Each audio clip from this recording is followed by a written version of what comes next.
Music நல்லா இருக்கு, songs நல்லா இருக்கு, அவரோட ஃபைட் சீன்ஸ் நல்லா இருக்கு, டபுள் ஆக்டிங் பண்ணியிருக்காங்க. எல்லாரும் அவங்கவுங்க ரோல் சூப்பரா பண்ணியிருக்காங்க. எல்லாரும் ஃபேமிலியோட தேட்டர்ல வந்து பாருங்க.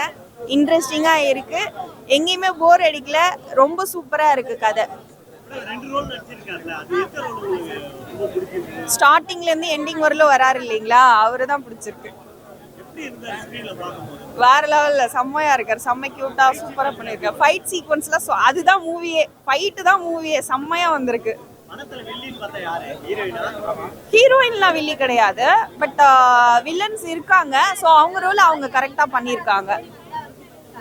எல்லாரையும் அடிச்சு தும்சம் பண்ணி விட்டாரு அருண் விஜய் சார். எல்லாமே பிஜிஎம் நல்லா இருக்கு, மியூசிக் நல்லா இருக்கு, சாங்ஸ் நல்லா இருக்கு, அவங்களோட ஆக்டிங் நல்லா இருக்கு. ஸோ ஃபைட் சீன் பண்ணும்போது கூட ஒரு சாங் போட்டிருக்காங்க, அது செம்ம அல்ட்டியா வந்திருக்கு, சூப்பரா இருக்கு. மூவி ஃபுல்லாவே செம்மையா இருக்கு. சென்டிமெண்ட்னு பார்த்தா அப்படி எதுவும் இல்லை. லவ் அண்ட் எப்படி சொல்றது, ஸ்டார்டிங்ல இருந்து ஹீரோ ஹீரோயின் டிராவல் பண்ற மாதிரி தான் இருக்கு. நல்லா பண்ணியிருக்காங்க. இன்ட்ரெஸ்டிங்கா தான் இருக்கு, எங்கேயும் போர் அடிக்கல, சூப்பரா வந்திருக்கு மூவி. தனுஷ் சார் பண்ண சாங் வேற லெவல்ல இருக்கு, செம்மையா பாடியிருக்காங்க, நல்லா இருக்கு. யாரு? எல்லாருமே அவங்கவுங்க கேரக்டர் செம்மையா பண்ணியிருக்காங்க, சூப்பரா பண்ணியிருக்காங்க. இவங்க தான் நல்லா பண்ணியிருக்காங்க, அவங்க தான் நல்லா பண்ணியிருக்காங்க, எல்லாருமே நல்லா பண்ணியிருக்காங்க. Okay, thank you. நல்லா இது, அதாவது ரெண்டுமே மாசான கேரக்டர். அந்த ரெண்டு கேரக்டருமே ஒன்று சலிச்சது இல்லை. கடைசியில் ஒன்றுத்தை விட ஒன்று பெஸ்ட் அப்படின்ற மாதிரி கேட்டிருக்காங்க. தலை இல்லை, இவரே தலை மாதிரி தான் பண்ணிருக்காரு. அந்த கேங்ஸ்டர் மாதிரி தான் பண்ணிருக்காரு. மாஸ் தான் ப்ரோ, மாசு. லாஸ்ட்ல வந்து எந்த அளவுக்கு ஃபைட் போடுற ஆக்ஷன் பிளாக்லாம் சூப்பரா இருக்குது. லாஸ்ட்ல அந்த மெசேஜுக்கு தான் அங்கே ஸ்ட்ராங்காக வந்து இறங்குறாங்க. நீ என்ன வேணா எங்க வேணா போ, காசு எத்தனை எங்க வேணா போ, கடைசியில வந்து அவங்க அழிச்சிரும் அது அப்படின்னு நம்ம சூப்பராக கட்டிடுறாங்க. நல்ல மெசேஜ் ஆக்சுவலா அது. தனுஷ் பாட்டா ஒரே ஒரு ரொமான்டிக் பாட்டு வருது, அவர் வாய்ஸ் பக்காவா தெரியுது. அவர் வாய்ஸுக்கும் அருண் விஜய்க்கும் மேட்ச் ஆகுது, நல்லா இருக்கு.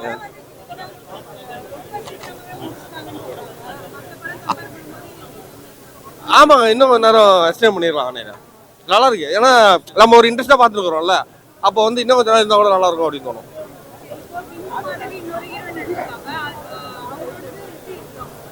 ஹீரோயின் அந்த ஒரு ஹீரோயின் தாங்க மெயின். அவங்களால தான் கதையை நவரும். எந்த அளவுக்கு அந்த ட்விஸ்ட் அண்ட் டர்ன்ஸ் எப்படி மாறுது, அவங்க மைண்ட் எப்படி மாறுது, காசுக்காக எப்படி மாறுறாங்கன்றது அதுதான் மெயின். ஸோ அவங்க தான் முக்கியத்துவம்.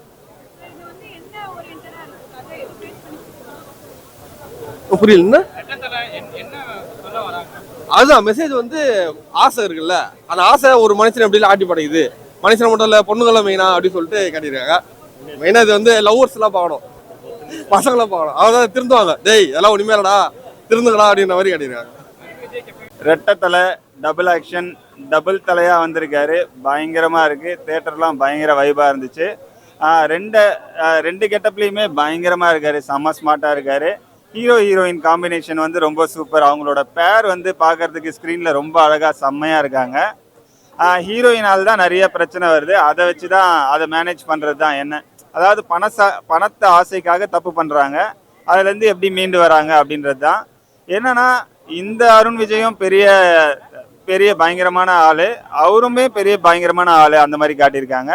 படம் ஓவராலாக எல்லாருமே பார்த்து என்ஜாய் பண்ணலாம். 2 மணி நேரம் தான், ஆனால் சூப்பராக இருக்குது. அதே மாதிரி தனுஷ் பாட்டு வந்து தனுஷ் பாடின பாட்டு அவுட்ஸ்டாண்டிங்காக இருந்துச்சு. அதோட பிக்சர்லாம் ரொம்ப சூப்பராக இருந்துச்சு.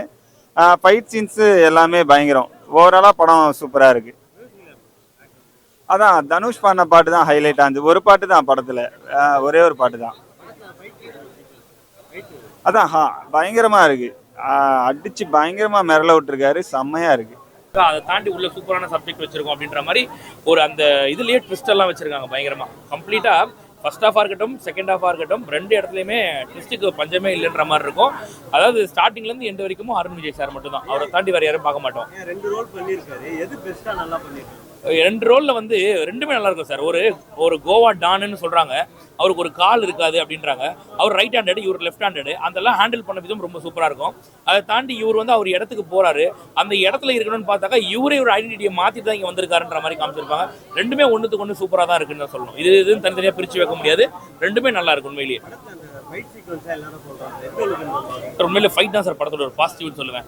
இவரோட இந்த ஃபைட்டை வேற யாரும் பண்ணியிருந்தாங்கன்னாக்கா கண்டிப்பாக அது கிரிஞ்சாக தான் போயிருக்கும். அவரோட ஃபிசிக்கு அவர் பண்ணும்போது ரொம்ப சூப்பராக நல்லா பார்க்கும்படி இருந்துச்சு. அது ஒரு மிகப்பெரிய பாசிட்டிவ்னு சொல்லுவோம் ஃபைட்டு படத்துக்கு. அதே மாதிரி சாம் சிஎஸோட மியூசிக் படத்துக்கு ஒரு மிகப்பெரிய ஒரு பாசிட்டிவ். தனுஷ் சார் ஒரு பாட்டு பாடியிருக்காரு. அருண் விஜயோட படத்தை தனுஷ் சார் பாட்டு பாடியிருக்காருன்னு பெரிய விஷயம். அதுவும் ரொம்ப நல்லா இருந்துச்சு. கேட்கறதுக்கு தேட்டரில் சூப்பராக இருந்துச்சு, நல்லா இருந்துச்சு. ஹீரோயினோட ரோல் டேரக்டர் நல்லா எழுதியிருக்காரு. உண்மையிலேயே அவங்களோட ரோல்லையுமே ஒரு ட்விஸ்ட் வச்சு சூப்பராக எழுதியிருந்தாங்க, நல்லா இருந்துச்சு. ஸோ கம்ப்ளீட்டாக ஃப்ரம் ஸ்டார்டிங்லேருந்து எண்டு வரைக்கும் யாருக்காக இந்த படத்தை பார்க்கலாம்னா அருண் விஜய் சாருக்காக பார்க்கலாம் படம். ஏன்னா படம் எங்கெல்லாம் கிராஃப் டவுன் ஆகுதோ அங்கெல்லாம் அவரே தூக்கி பிடிப்பார் படத்தை. வேற யாரும் தேவை, இன்னொருத்தர் வந்து காமெடி கண்டென்ட் கொடுத்து மேலே தூக்கலாம். அருண் விஜயே தூக்குவார். அந்த அளவுக்கு வந்து படம் ரொம்ப சூப்பராக இருக்கு, தாராளமாக பார்க்கலாம் படம். ஹீரோயின் நல்லா பண்ணியிருக்காங்க சார். ஹீரோயின் ரொம்ப சூப்பராக தெரியுதுவா சார்?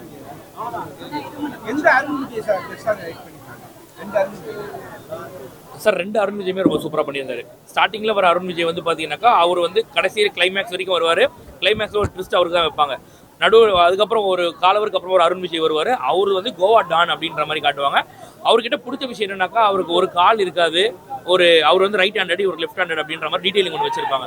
ரெண்டுமே நல்லா இருக்கும். பட் ஸ்டார்டிங்கில் வர அந்த அருண் விஜய் தான் லாஸ்ட் வரைக்கும் வருவார். நிறைய அவருக்கு சொல்லியிருப்பாங்க நிறைய விஷயங்கள். அதோட ஆக்டிங் தான் சார் வேற லெவல். உண்மையிலேயே படத்தோட ஸ்டோரி, அந்த படத்துக்கு ஏற்ற மாதிரி இது பண்ணுறது, ஸ்டார்டிங்கில் காமன் கம்போஸ்டாக வரவர் அப்படியே கிளைமேக்ஸில் அவரோட மேனரிசமே மாறுது அப்படின்னும் போது அது நம்புற மாதிரி இருக்கு. ஏய் நான் யார் தெரியுமாடா நான் அப்படிங்கிற மாதிரி இருக்கு. நல்லா இருக்கு, ரசிச்சு பார்க்கலாம், சூப்பராக இருக்கு. அருண் விஜய் சாருக்காக இந்த படத்தை பார்க்கலாம். என்ன சொல்லுவாங்க என்னன்னா இன்னைக்கு சினிமா துறை ரொம்ப கஷ்டப்பட்டுட்டு இருக்கு. அப்படி கஷ்டப்பட்டுட்டு இருக்கப்போ 2 பெரிய நடிகர்கள் வெளியே போயிட்டாங்க.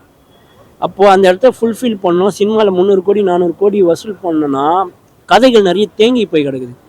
இந்த மாதிரி அழகான சினிமாவுக்காக உருவாகிருக்கிற நடிகர்கள் நடித்தாதான் அருண் விஜய் மாதிரி ஆளுங்கள்லாம் 25 வருஷமாக போராடுறாரு. ஜனங்களுக்கு என்ன வேணும்னு தெரியல. பட் இவரெல்லாம் வந்தால் தான் இன்னும் நல்ல ஆரோக்கியமாக இருக்கும்னு நான் சொல்கிறேன்.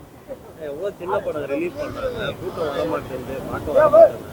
நீங்கள் ஒரு ஆடியன்ஸாக சின்ன படத்தை எடுத்துக்கலாம். சின்ன படம் பெரிய படம் எதுவும் இல்லைண்ணே. ஒரு சின்ன படம் கரெக்டாக நடித்தா பெரிய படமாக மாறிடும். கரெக்டான மக்களுக்கு பிடிச்சதா இருந்ததுன்னா பெரிய படமாக ஆகிடும். ஒரு சின்ன நடிகர் தான் பெரிய ஆளாக வர்றது, ஒரு சின்ன படம் தான் பெரிய படமாக வரும். ஒரு சின்ன டேரக்டர் தான் பெரிய டேரக்டர். அதனால் சின்ன படம் பெரிய படம் எதுவும் இல்லை, கதையை கரெக்டாக கொடுக்கணுன்ற. இப்போ நீங்களும் பார்த்தீங்கன்னா பெரிய பெரிய ஆர்டிஸ்ட் நடித்த படத்தை தான் வரீங்க, ரிவ்யூ சொல்கிறீங்க. சின்ன படத்தில் வந்து சொல்ல மாட்டீங்க. வாய்ப்பு இல்லையா? நான் மிடில் கிளாஸ் படம் முனிஷ்காந்த் அந்த படத்துக்கும் வந்திருக்கேன். நான் வந்து வாரத்தில் ஒரு படம் தான் வரும். மற்ற மாதிரி 5 படத்துக்கு வந்து இதுவும் இல்லாமல் வரமாட்டேன். அந்த ஒரு படம் நல்ல படமாக நல்ல டேரக்டராக தேர்ந்தெடுத்து வரும். அவ்வளோதான் கண்டி. அந்த மாதிரி தான் ஆடியன்ஸை தேர்ந்தெடுப்பாங்க. ஆமாம், ஆடியன்ஸ் தேர்ந்தெடுப்பாங்க. அதுக்கு தான் நான் நல்ல படமாக பார்த்து ஆடியன்ஸ் கிட்ட சொல்கிறது, இந்த படம் நல்லா இருக்குது கண்டிப்பாக வாங்கன்னு சொல்லிட்டு. அந்த மாதிரி படங்களை தேர்ந்தெடுத்து வர்றதுனால தான் மிடில் கிளாஸு. இன்னொரு படம் ரிலீஸ் ஆக போகுதுன்னு நினைக்கிறேன். அந்த படம் பேர் வந்து மாயபிம்பம்னு ஒரு படம், இன்னும் ரிலீஸ் ஆகலை. அந்த படம் நீங்கள் படம் பார்த்தீங்கன்னா ரொம்ப இந்த யூடியூப் ரூட்டர்ஸ்னு 2 பேர் பேசுகிறாங்களே, அவங்க நடிச்சிருக்காங்க அந்த படத்தில். பட்டு நான் ப்ரீவியூ ஷோ கூப்பிட்டாங்க. நான் அந்த படத்தை பார்த்து அழுவாதவங்களே இருக்க முடியாது. அந்த படம் அடுத்த சேதுவில் பார்த்தோம்ல, அந்த மாதிரி அடுத்த சேது மாதிரி கிரியேட் பண்ணோம். இதை நோட் பண்ணிங்க. மாயபிம்பம்னு ஒரு படம், அது ரொம்ப சின்ன படம். அந்த படத்துக்கு நான் இப்போ ப்ரமோட் பண்ணுறேன். அதுதானா, ஏன்னா ஒரு டைரக்டர் சின்ன படமாக இருந்தாலும் ஒரு டைரக்டர் எடுக்கிறத பொறுத்து தான் இருக்குது. சில படம்லாம் தேட்டரில் வந்து உட்காந்தே பார்க்க முடியல, ஆனால் ஜனங்களும் போக மாட்டாங்க. நான் ஒன்று சொல்லட்டுங்களாண்ணா? கிடைக்க மாட்டேங்குது. இல்லை, நான் ஒன்று சொல்கிறேன். ஒரு சின்ன டேரக்டர், ஒரு சின்ன நடிகர் நல்லா மாஸ் கிரியேட் பண்ணி பெரிய ஆளாக ஆயிடுறாங்க. அங்கே வந்துட்டதுக்கப்புறம் அந்த படம் நல்லா இருக்க மாட்டேது, இவனும் நல்லாவே எடுக்க மாட்டுறாங்க. ஆனால் அந்த படம் ஓடுது. அதுக்கு யார் காரணம்? நீங்களே சொல்லுங்கள். ஒரு நல்ல படம், ரொம்ப சின்ன ஆள், ஒரு சின்ன டேரக்டர் எடுக்கிறான், சூப்பரான கதை, அழகாகவே இருக்குது, அதை போய் பார்க்க மாட்டுறாங்க. அதுக்கு யார் காரணம்? நம்மளால் முடிஞ்ச வரைக்கும் தான் எடுத்து சொல்ல முடியும். புது டைரக்டர் சிறைன்னு படம். ஆமாம், அந்த படம் நல்லா இருக்கு, பாத்தீங்களா? இல்லை, இதுக்கப்புறம் அடுத்த ஷோ சொல்லியிருக்காங்க. நான் பார்க்குறேன், டைம் பார்த்து தான் நான் போகலான்னு இருக்கேன். ஆனால் எல்லாம் அது நல்ல குட் ரிவ்யூ தான் எல்லாருமே சொல்கிறாங்க. பார்த்தவங்க எல்லாருமே படம் வேறு லெவலு அற்புதமாக பண்ணியிருக்காங்க, ஜஸ்டிஃபை பண்ண முடியல அப்படின்ற மாதிரி தான் சொல்லியிருக்காங்க. இப்போ ஜான் விஜய் இவர் அருண் விஜய் வந்து படம் பண்ணால் இந்த மாதிரி படம் பண்ணலாமா, இல்லை குடும்ப பாங்கான படம் பண்ணலாமா? இல்லைண்ணா, அவருக்கு என்ன ஆசை? ஒரு நடிகருக்கு இதுதான் அப்படின்னு ஒதுக்கிட முடியாதுண்ணா. நடிகர் வந்து இந்த படமாக நடிப்பேன் அந்த படமாக நடிப்பேன்ற மாதிரி மாற்றி நடித்தா தான் அந்த நடிகருக்கு செட் ஆகும். ஸோ அந்த விதத்தில் அருண் விஜய்க்கு அவர் கரெக்டாகவே படம் இப்போல்லாம் தேர்வு பண்ணி நடிக்கிறாரு, புது ஆளுங்களுக்கு வாய்ப்பு கொடுக்குறாரு. அதனால் அவருக்கு தெரியாத அரசியல் கிடையாது, அவருக்கு தெரியாத சினிமா கிடையாது. அதனால் அவருக்கு தெரியும் இந்த படம் ஓடும், இந்த படம் நம்மளுக்கு செட் ஆகும்ட்டு. அதனால் அவர் இஷ்டத்துக்கு போனால் தான் கரெக்ட். ரொம்ப ரொம்ப பேர் கேட்ட இல்லையா ஃபைட் சீக்வன்ஸ் அவ்வளோ பிரமாதமாக இருக்கும் உங்களுக்கு எப்படி இருக்கு? இல்லைண்ணா நானும் அதை தான் சொல்கிறேன். இவரோட ஷர்ட்டு ஷோல்ட்ரு உடம்பு பைசப்ஸு அந்த திமிரு ஹைட்டு வெயிட்டு எல்லாமே முழு ஃபைட்டர்ஸ்க்கு உண்டான அந்த நேர்த்தி இருக்குது. அவ்வளோ அழகாக பண்ணியிருக்கிறாரு. அதனால் ஃபைட் சீன்லாம் பயங்கரமாக பண்ணியிருக்காரு. படம் மொத்தமாக எப்படி ஓவராலாக பார்க்கலாம். ஃபர்ஸ்ட் ஹாஃபும் பார்க்கலாம், செகண்ட் ஹாஃபும் பார்க்கலாம்.